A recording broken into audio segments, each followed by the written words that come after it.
सुधांशु त्रिवेदी जी, इस फैसले के लूप होल्स जो होने थे और खासकर जिनको इम्प्लीमेंट करना था, वो तमाम बैंक कर्मी जो गड़बड़ी कर रहे हैं, पर्दे के पीछे से उन तमाम लोगों तक बहुत आसानी से पैसा पहुंचा रहे हैं। कुल मिला के सीधा सा सवाल ये कि क्या हम वो लूप होल्स पता नहीं कर पाए? अब धीरे धीरे उन सारी चीजों को हम सुधारेंगे। इस फैसले के रेपरकशंस भी हमें नहीं मालूम थे या सरकार इससे अवगत नहीं थी?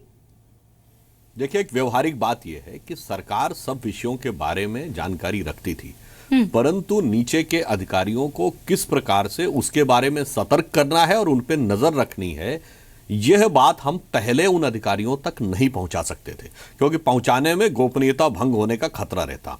इसलिए गोपनीयता को बनाए रखते हुए जो अधिकतम संभव उपाय थे और चीजों को सुदृढ़ करना था, वो सरकार ने किया है।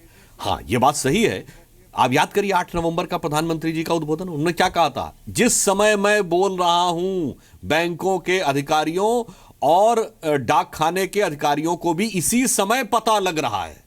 तो मानी हुई बात थी, जब उन्हें पहले नहीं पता था तो उसके बाद होने वाली प्रतिक्रियाओं को हमें उसी के अनुसार डील करना पड़ेगा। इसलिए सरकार ने उसी तरीके से डील करने का प्रयास किया है। हाँ, विपक्ष का जो एक आरोप अभी ब्रेक से पहले उन्होंने कहा था, भाई देखिए, पहली बात तो कौन नेता आज भाजपा में है या नहीं, पहले चेक कर लीजिए आज वो किस पार्टी में।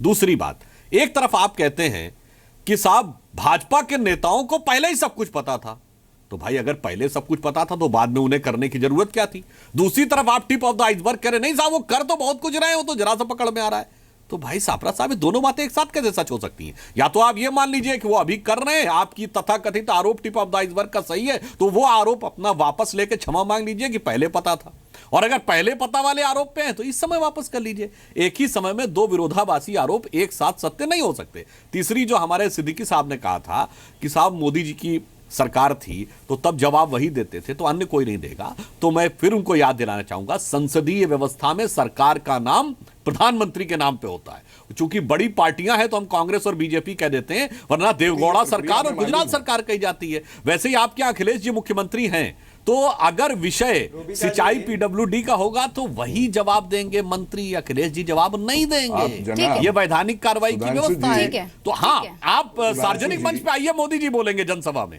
मगर जब आप संसदीय व्यवस्था में बोलेंगे। आरोप सुधांशु जी सीधा सीधा ये लग रहा है कि चूंकि वहां सदन में उनके कहने पर क्रॉस क्वेश्चनिंग होगी, इसीलिए वो वहां पर ये बयान नहीं दे रहे। रुकिए सर, मैं आप ही के सवाल पूछ रही हूँ, रुक जाइए, इसको क्लियर कर देते ना, जो आपके पसोपेश में सवाल हैं उनको क्लियर कर देते। सुधांशु जी, जो लोग ये कहने का प्रयास कर रहे हैं कि मोदी जी क्रॉस क्वेश्चनिंग से डर रहे हैं, साहब भारत के स्वतंत्र भारत के इतिहास में अगर सबसे बड़ा मीडिया ट्रायल और पॉलिटिकल ट्रायल किसी नेता का चला है, क्रॉस क्वेश्चनिंग तो छोड़िए, मीडिया की क्रॉस क्वेश्चनिंग तो छोड़िए, अगर जांच एजेंसियों की भी क्रॉस क्वेश्चनिंग का सबसे ज्यादा सामना किसी ने किया है तो हमारे प्रधानमंत्री नरेंद्र मोदी जी ने। अरे जब उससे नहीं डरे तो आज कौन सी कैसी क्रॉस क्वेश्चनिंग जो कह रहे हैं डर जाएंगे? हाँ, ये बात अपने आप में कितनी अव्यवहारिक नजर आती है। सप्रा साहब विरोधाभास क्यों है? सप्रा साहब विरोधाभास क्यों? मैंने सारे सवाल पूछे, अब मेरे सवाल का जवाब दीजिए। विरोधाभास क्यों है? या तो आप मान लीजिए कि ये कुछ कार्रवाई हो रही है, या मान लीजिए कि इनको पहले से पता था, या ये मान लीजिए कि पहले से नहीं पता था इसीलिए ये पकड़े जा रहे हैं। इतना कंफ्यूजन क्यों है साहब? अगर अच्छी चीज है तो एकदम बड़े जिगर के साथ उसकी तारीफ करने में क्या बुराई है सर? पार्लियामेंट में सालों से सत्ता में रहे हैं आप। डीमोनेटाइजेशन की डिक्लेरेशन कोई अरुण जेटली ने नहीं की, डीमोनेटाइजेशन की डिक्लेरेशन प्रधानमंत्री ने खुद की है। 4 घंटे में देश की 86% जो कैश है वो विड्रॉ किया है प्रधानमंत्री ने, तो जवाब निश्चित रूप से उनको देना पड़ेगा। और दूसरी बात, अभी सुधांशु त्रिवेदी जी फिर आपको पार्लियामेंट का प्रोसीजर बताएंगे। ब्यूरोक्रेसी में कुछ लोगों को पता था या बिजनेसमैन को कुछ लोगों को पता था। ये किस तरह से सिद्ध होता है कि पिछले क्वार्टर में, जो क्वार्टर सितंबर में एंड हुआ है, उस क्वार्टर में बैंकों में डिपॉजिट कितना आया है ये आपको पता है। आपने भी इस पे रिपोर्ट दिखाई है। जो एक सरकार की LRS स्कीम है, लिबरलाइज्ड रेमिटेंस स्कीम, जब यूपीए की सरकार थी उसमें $50,000 की लिमिट थी। मोदी जी आते ही वो $75,000 की लिमिट हो गई और फिर $2.5 लाख की लिमिट हो गई। पिछले 6 महीने में $42 बिलियन देश से बाहर गया है, यानी उनको पता था कि इस देश में डिमोनेटाइजेशन होने वाली है, इसलिए बड़े बड़े उद्योगपतियों ने अपना पैसा पहले ही एलआरएस स्कीम के तहत बाहर भेज दिया। कईयों ने अपना काला पैसा जमीन में लगा दिया होगा, कईयों ने अपना काला पैसा ज्वेलरी में लगा दिया होगा या फॉरेन एक्सचेंज में लगाया होगा। उनके ऊपर कोई तहकीकात नहीं हो रही।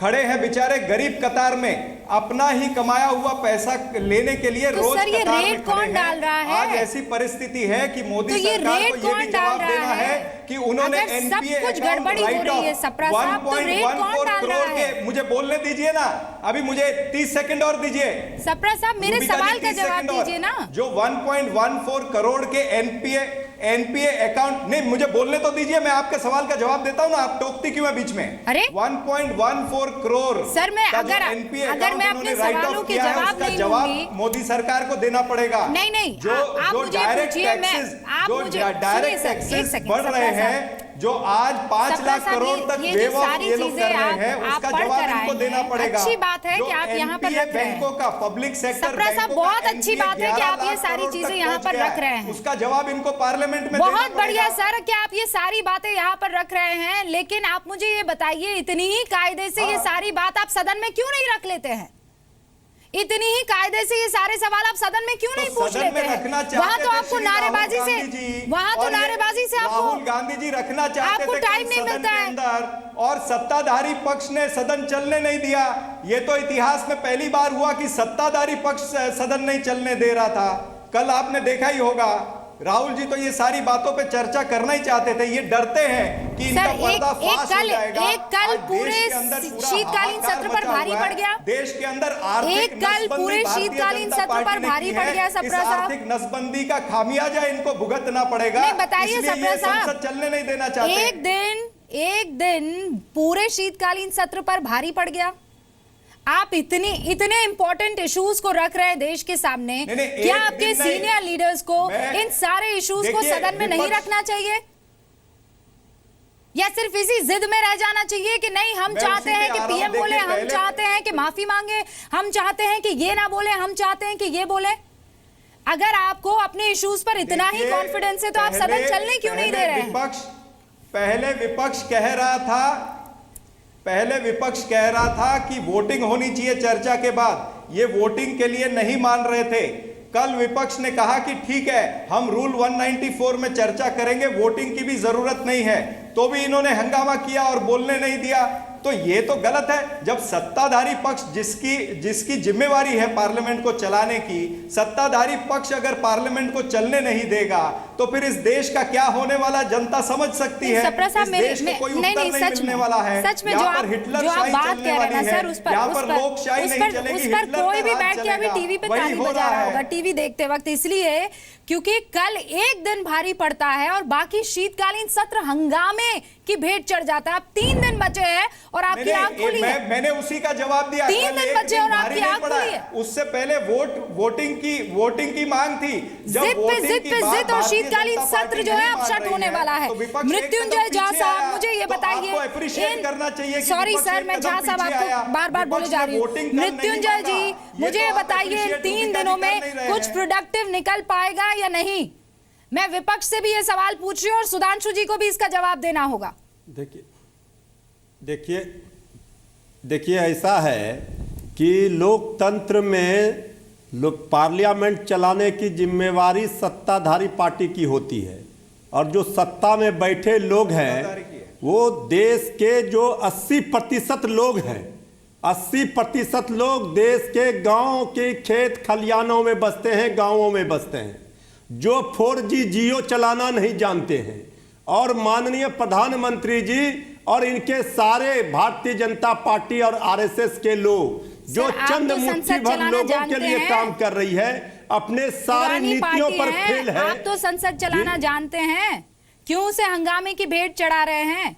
मेरा तो एक सीधा सा प्रश्न है, एक आम आदमी ये चाह रहा है कि उस मंदिर में बैठकर जो फैसले लिए गए हैं सरकार की तरफ से, उन फैसलों के अच्छी और बुरी चीज को सामने रख दिया जाए देश के। हंगामा और पॉलिटिक्स कब तक होती रहेगी? एक सीधा अगस्त सा सवाल है, उसका जवाब आप लोग मुझे दे दीजिए। एक छोटा सा ब्रेक, यही तो हम उसके बाद दिखा कुछ ही वक्त मेरे पास बचेगा, इसका जवाब दे दीजिएगा कि ये 3 दिन साहब हम तू तू मैं ही देखते रहेंगे या कुछ ढंग का निकल कर आएगा उस सदन से।